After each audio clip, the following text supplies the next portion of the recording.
Today on the Accounting for Our Community podcast, we have Clarke, partner and assurance and advisory lead of SB Partners. Welcome, Greg. Thank you for having me. So a little bit about Greg.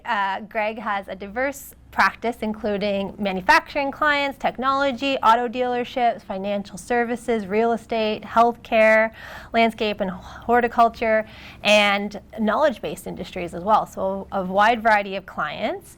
And today we're going to be talking about financial statements versus assurance and when should a business owner consider upgrading. So maybe we should just start with the basics, Greg. What exactly are financial statements and why are they important for small to medium-sized businesses? Sure. So financial statements really are just the record of the company. So it shows the financial position of how the company's doing and also how the performance of the company has done over the period of time. So typically a basic financial statement usually consists of at least a balance sheet, which shows the financial position, so the assets and the liabilities of the company and the equity that's been built up. And would also include income statement, which would show the results of the operations during the period that the company's been operating in. So typically that would be for a year. And then if it's a more formal set of financial statements, it would also include a statement of cash flows to show how cash was used during the year, plus a set of notes that would provide some additional information regarding some of the numbers that are in the financial statements. Excellent. And so assurance, financial statements, what is the difference? What is an assurance? Assurance is basically when a third party takes a look at a set of financial statements and the underlying information within them to validate and provide some credibility as to that the numbers are as accurate as they can be and that they've also been prepared in accordance with generally accepted accounting principles, which is a universally accepted framework for accounting rules that financial statements are prepared in. Right. Now, are there different levels of assurance? Yes, there are. So there's really three sets of financial statements that get produced by professional accountants. So the first level is called a compilation engagement. So it provides absolutely no level of assurance behind the numbers, but it's merely just compiling the financial information and presenting it in a financial statement format. And the next two do provide assurance, so that would be a review engagement and an audit engagement. So an audit engagement is the highest level of assurance that you can provide on a set of financial statements, whereas a review is sort of in between a compilation and an audit. So it's not as intensive a review as you would do in a audit engagement, but it does still provide a level of assurance to the users that they can rely on the information. Right. And when should a small to medium-sized business consider upgrading their compilation or financial statements to a higher level of assurance? Yep, that's a great question. So there's different reasons why they might want to consider it. So it might be that the owners or key shareholders are not maybe involved in the business as much as maybe they were at one point in time, so they want to have a higher level of assurance regarding the information that they're getting back from management. The other reasons might be is potentially if they've gone to the bank and they get financing, sometimes the bank requires an assurance engagement for the level of financing that they're getting, so they might require them to upgrade to a review engagement or an audit engagement. Also, some people upgrade to an assurance engagement if they know in the future that they might be going out to find additional financing, either again through the bank or potentially other sources of investors. And lastly, if you're considering possibly selling your business, then you probably want to look at getting some assurance around your financial statements.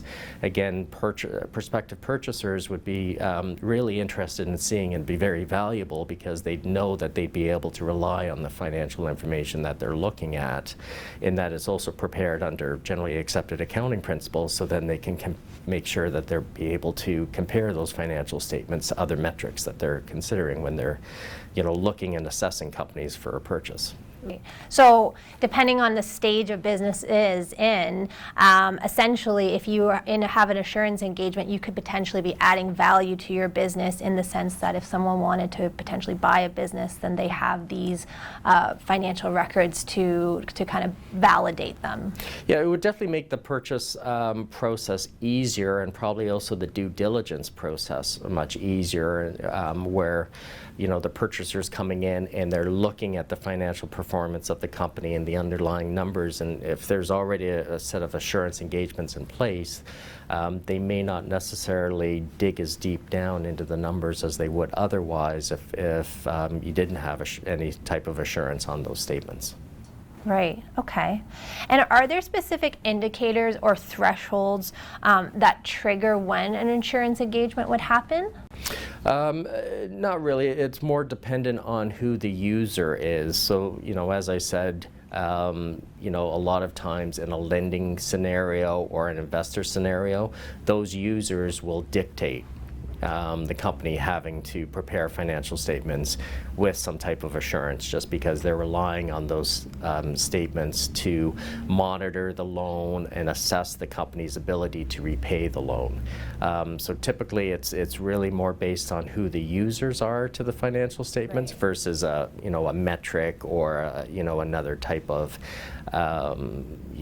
financial position that you might get into. Okay, that makes sense. So what are some of the benefits, and I guess you kind of explained these prior, but to having an insurance engagement? I think really the main benefit is really that you have a set of financial statements that somebody can look at and say, okay, an objective third party has taken a look at the numbers and validated the numbers to some degree, whether it's a review or whether it's an audit, and the statements are prepared in accordance with generally accepted accounting principles, which makes them comparable with other businesses out there that are also prepared under generally accepted accounting principles. So that way somebody can use the statements, feel that they can rely on the numbers, that they're not misstated, that they're accurate, and then also ensure that they're comparable amongst other companies in the industry or even outside the industry. Right. And are there any drawbacks or challenges for businesses when they're looking at doing an insurance engagement? I think really the biggest, it wouldn't be a drawback per se. I think it's more preparing to get ready for the assurance engagement, because a lot of times when somebody's used to maybe just doing a compilation engagement, it's very straightforward, it's very easy. Usually with an assurance engagement, the processes that we have to go through to provide that assurance report are much more in-depth.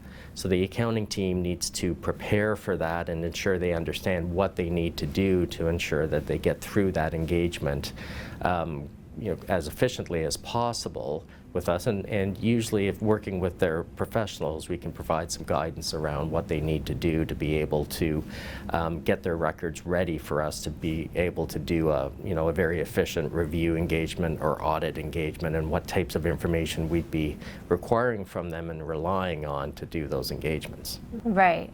And can anyone provide assurance, or is it only chartered professional accountants? It's only chartered professional accountants who are licensed that can provide a review engagement or an audit engagement. Right.